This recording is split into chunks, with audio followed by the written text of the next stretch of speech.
साल अभी पड़े हैं 2036 में, उससे पहले प्रधानमंत्री ने जैसे प्लेयर्स के साथ बातचीत की, राय माँगी गई, तो लग रहा है कि भारत में ओलंपिक हो पाएँगे? नहीं देखो, भारत एक ऐसा कंट्री है जो हर तरह से विकसित हो रहा है। तो ऐसी सिचुएशन में अगर स्पोर्ट्स का एंगल, ऐसा कल्चर डेवलप किया जाए, तो मैं समझता हूँ कि अच्छा इनिशिएटिव है, बट ये सिर्फ कागज़ों तक ना रहे। क्योंकि ब्यूरोक्रेसी में भी रहा हूँ, स्पोर्ट्स बॉडीज़ में भी रहा हूँ, क्योंकि वो जब नीचे तक स्पोर्ट्स को करवाने की बात आती है, देखो हमारे पास कोचेज़ नहीं हैं, हुँ, हमारे पास एक्सपर्ट्स नहीं हैं। हुँ। अभी तक हमारे पास स्पोर्ट्स साइंसेज़ की यूनिवर्सिटी नहीं है जो बहुत से देशों ने 60s में और 70s में वो डेवलप कर ली थी। क्योंकि हमारे जो बेसिकली जो 3D सिस्टम है, जिसे प्लेयर को एनालाइज़ करना, उसके किस एंगल को, किस मसल को, किस कैसी ट्रेनिंग चाहिए, वो सारी चीज़ें अभी उतनी एस्टेब्लिश नहीं हुई। हाँ, ठीक है, हम बाहर से कोच इम्पोर्ट करते हैं, वो हमें कॉस्ट भी ज़्यादा करते हैं। अगर हमारा अपना कोचिंग सिस्टम जो है, वो फेडरेशंस के साथ मिलके डेवलप कर लिया जाए, क्योंकि बहुत बड़ा गैप है बिटवीन गवर्नमेंट एंड फेडरेशंस। क्योंकि जब फेडरेशन जो है वो अपने आप को ऑटोनोमस दस बताती हैं, लेकिन जितनी देर हमें गवर्नमेंट की सपोर्ट नहीं है उतनी देर सवाए क्रिकेट के मेरा ख्याल है कि बहुत सी स्पोर्ट्स जो है वो डेवलप नहीं हो सर, सकती। भारत और कनाडा का विवाद लगातार बढ़ते जा रहा है। अभी हाल ही में मंदिरों पर भी जो है हमला हुआ, उसके बाद अब कह सकते हैं कि भारत और जो खालिस्तानी वो चलना शुरू हो चुका है और बहुत सारे जो स्टूडेंट्स हैं वो पंजाब के साथ-साथ कनाडा में रह रहे हैं। अगर इस दौरान अगर इस तरह बात बहुत ज़्यादा बढ़ती है, तो आने वाले समय में उनको भी दिक्कत हो सकती है और इससे जो दोनों धर्मों के बीच में कहीं न कहीं नफ़रत फैलते जा रही है। देखो, ये इनका एजेंडा है बीजेपी का, लेकिन कुछ दिनों में ये सारी बातें क्लियर हो जाएंगी। मैं किसी भी समुदाय की कोई फेवर नहीं कर रहा, लेकिन मेरा ख्याल है कि हमें ऐसी चीजों के ऊपर, अगर वो गलत हैं तो उनके ऊपर जरूर एक्शन होना चाहिए। मैं ये इसको डिनाई नहीं करता, लेकिन अगर बात बढ़ाने की बात है, मेरा ख्याल है कि हमें बात समेटने की वो करनी चाहिए।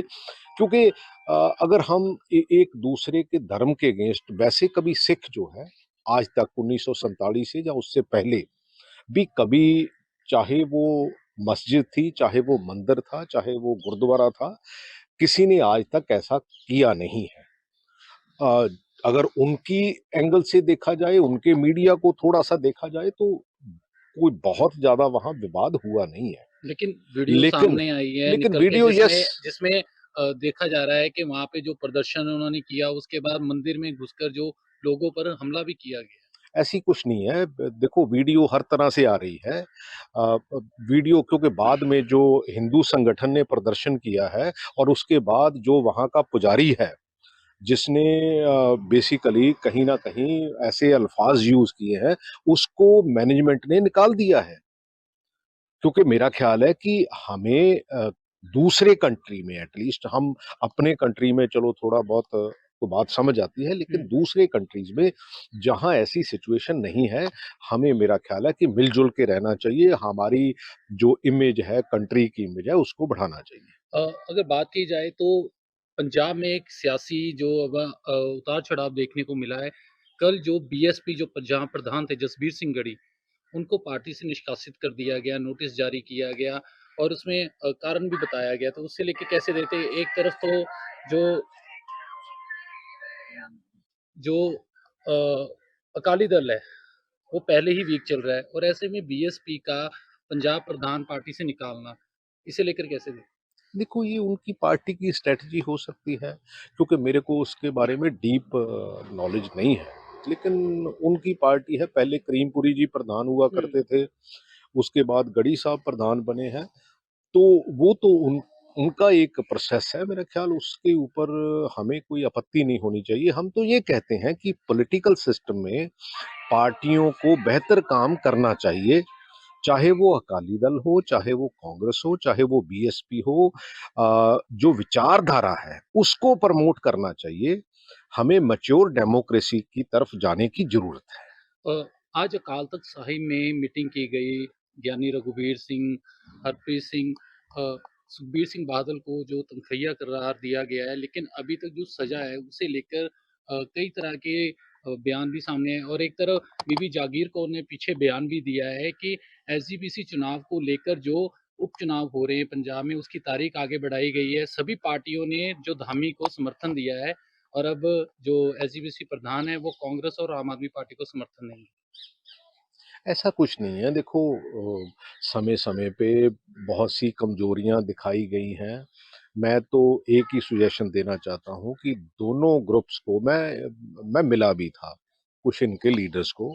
मैंने कहा था कि आप कुछ कॉमन लोग जो चाहे वो हिंदू धर्म से हो, चाहे वो सिख समुदाय से हो, जो इंटेलेक्चुअल्स हैं, इसको सॉर्ट आउट करना चाहिए, ना कि जो गंदे बर्तन हैं वो लोगों में धोने नहीं चाहिए। उससे और नुकसान होगा। हमारी जो धार्मिक संस्था है, एसजीपीसी है, जहां हमारा अकाल तख्त साहब है, उसकी मर्यादा को कहीं ना कहीं ठेस नहीं पहुंचानी चाहिए। उसको एक सेपरेटली और एलीट, क्योंकि लोग आते जाते रहते हैं, इंसान आते जाते रहते हैं, लेकिन जो इंस्टीट्यूशंस हैं वो वीक नहीं होनी चाहिए।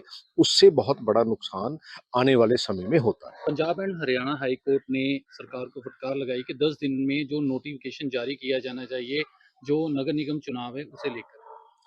नहीं, मेरा ख्याल तो वो मैंने आज कहीं पढ़ा था कि शायद वो सुप्रीम कोर्ट में गवर्नमेंट गई है, वो तो क्योंकि फगवाड़ा में लेके प्रॉब्लम उन्होंने बताया तो हाई कोर्ट ने कहा है कि बाकी जो 4 जगह है वहां पे तो चुनाव होने चाहिए।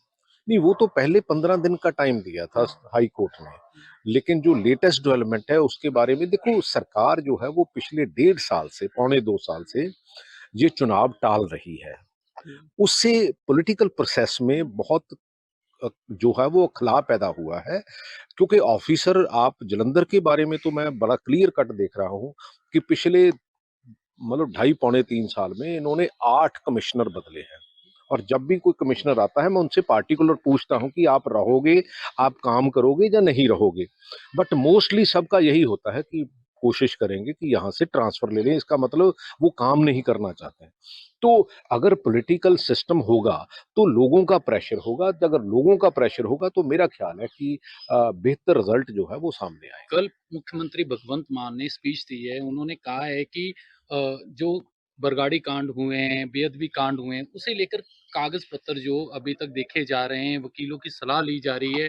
क्योंकि जो पिछली सरकारें थी, चाहे वो कैप्टन उस समय मुख्यमंत्री थे या अकाली दल की सरकार थी, तो इन्होंने जो लोगों ने ऐसी घटनाएं की है जिनके नाम थे उन्हें बचाने की पूरी कोशिश की गई है। और वो कह रहे कि थोड़ा समय जरूर लगेगा लेकिन इंसाफ जरूर मिलेगा। वो 3 साल हो गए, थोड़ा सा समय इनका भी थोड़ा सा रह गया। मेरे ख्याल 6-8 महीने रह गए शायद। भगवंत मान जी का तो बिल्कुल ही थोड़ा रह गया। क्योंकि ये तो एक सीएम जो है वो पिंजरे में है और इसके पर काट दिए गए हैं, दिल्ली वालों ने कंट्रोल कर लिया है। तो ये एक ऐसा सीएम है मेरा ख्याल है पंजाब में पिछले पूरी शायद जब से हिंदुस्तान बना है, और जो पंजाब का जो भी चीफ मिनिस्टर अब आज तक बना है, सबसे कमजोर सीएम मेरे को दिख रहा है। पिंजरे वाला सवाल आपने अभी बोला है इस पे, इसे लेके चन्नी ने भी कहा है। चन्नी ने तो बड़े गंभीर आरोप भी लगा दिए। वो कह रहे कि इनकी ऑडियो वीडियो लेन देन की रिकॉर्डिंग सारे सबूत जो देखो, केंद्र के मैं पास है, ये इसका कोई पुख्ता प्रूफ है कि चन्नी नहीं, साहब के पास। मेरे को इसके बारे में पता नहीं। ये जो चन्नी साहब बता सकते हैं।